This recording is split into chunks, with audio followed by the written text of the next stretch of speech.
Alright, this is kind of the final phase of this project right here. I'm not sure where I'll put this in the video where I talk about it, but what they got me back out here, and they're wanting to catch this water coming off this hill before it gets to the steps. So what they had me do is they had me fill this all beside the steps right here and pack it in with crush and run all the way up, and then they put this fabric stuff down, and I came back and I filled over the top of it with crush and run down through here too. Up here at the top, he's going to build a retaining wall, and he's going to put a sock pipe in it, and I'm going to backfill this retaining wall up to about right in here with crush and run. There's also going to be a sock pipe down in here. It's going to come out this way on this side, this where I trenched. I got to cut this down a little bit deeper, all the way down. It's kind of following the contour, and then I'm going to taper it out that way, and I'm going to taper this side this way. So what they're trying to prevent is they don't want it to wash out on the steps, because there's an incredible amount of water that comes off this hill right here, obviously. And where it's blowing that dirt, right after they finished the steps, we got a bunch of rain and it blowed some of this dirt from up here across there. So this is kind of their fix for that. So what I'm going to do today is I'm going to take this down. I'm going to come back up here and I'm going to drop this thing about 4 more inches. We ran out of light yesterday. I was just too tired. Come all the way down it again, and then we're going to work on tapering it. I got to work with all these dang tree roots here too. And they had a you see this concrete pipe right there, and there it is right there and right there. What that was the drain that caught the downspouts for the gutter system, and we just cut it. They cut it. It was slap full of roots. You see all the tree roots in there growing into that thing. So it's done away with now, except for right there, what a little bit of water comes out of it, or whatever's going to happen with it now. But that's what we got going on. So y'all sit back and watch it. Oh, I did every bit of this yesterday too, with the smooth cutting edge on there. Worked fantastic, no trouble with it. I tell you, for sifting rock out on here, man, it wouldn't be so bad if it wasn't. I mean, you could do it perfectly with it if I wasn't on the side of this hill, angled up and working against that handrail right there. I will say this about this machine though, it don't matter how tilted you are and what you got in that bucket, it will still swing it, no problem whatsoever. I mean, it'll swing it uphill. It does not matter, that thing. So just to kind of give you an idea of what we're dealing with right here as far as the grade goes, you can see, and it's still, even with the blade all the way down, it's still not setting completely level. It's still setting a little bit downhill right there.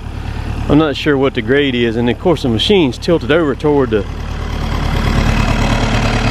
steps too, and that makes it kind of interesting also. But we're gonna walk the dog on down this thing right here real quick, and that's about the depth that I need to be right there. The smooth cutting edge is the bomb for doing this right here too, I'm telling you. Y'all see that snake? There's another one. There's one there. One there. One there. Let's see, there's some of them went over this way, didn't they? Went back in the ground. They went back in the ground, yeah. We unearthed a whole bunch of snakes just now. No.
So this job right here ended up being a pretty major job. It took me a little better than 16 hours to complete the whole thing, which y'all are going to see at least one more, possibly two more videos from this site right here, because all the grade work that you see where I was doing the stuff that I was doing in this particular video, and then all the rest of the rock that got spread on it, a lot of the fabric put down, crush and run. There was two dump truck loads of crush and run and 2 dump truck loads of riprap rock that went on it also too. But I really needed a tilt grade bucket really bad, and I know there's probably going to be a lot of people probably pop off in the comments before they ever watch through the whole video and get to this right here that's going to say that time and time again. And and I've been working on something for it's been over a month now, and it's still going to take a little while longer because I've got some stuff that's going to be coming from New Zealand, and that's going to make my life a lot easier on the mini excavator, doing stuff like what this project I've done. But what's so cool about it, and probably what a lot of people will kind of miss in this right here, is as you see the project unfold later on in the next videos of this project, and see what kind of takes place and what it looks like finished.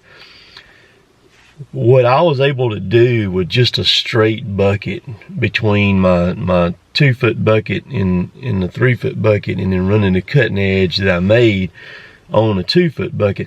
I even took that 2-foot bucket with that cutting edge, and I handled that with that piece of AR plate, handled that riprap rock with that bucket, a lot of it with it, and didn't even hurt that thing, man. I was so pleased with that and in the performance that it did on it. So you're going to get to see as the project unfolds, handling a lot of riprap, moving a lot of dirt, because all that dirt where I was shaping everything and bringing all that dirt down that hill, you know, we had to do something with it. So you're going to get to see a lot of that dirt moved.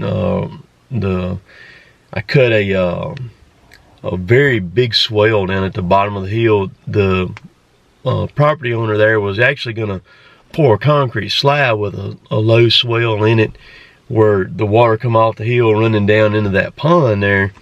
And then he decided not to. He told me, he said, just cut me a swell, and he said, we're going to coat that with crush and run. He said, I want to do the whole thing with crush and run down there and come up on both sides of it with the riprap. And so that's what we did.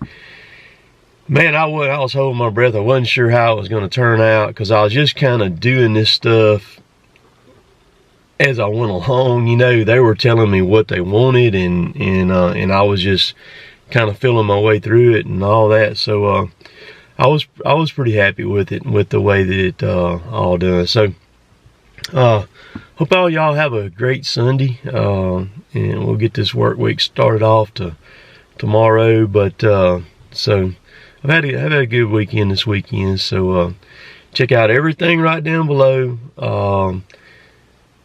All the clickable stuff's down there. I'll be at the Sunbelt Ag Expo, Moultrie, Georgia. There's a clickable link. First link down there, I believe it is the Sunbelt Ag Expo link. I'll be in Moultrie, Georgia, middle of October, so it's coming up quick, fast, in a hurry. And so you can come by there. I'll be there 3 days with Husqvarna. And check out the Rotobeck video today too. It's filmed down here in South Georgia in the swamps, and you know, kind of some of my stomping grounds and stuff like that. Good video. A lot of y'all probably will recognize these machines and stuff in this video, because Georgia, South Carolina, North Carolina all have this a huge following for me. Big following for Cotton Dot 3. So we'll catch y'all later. Later, taters.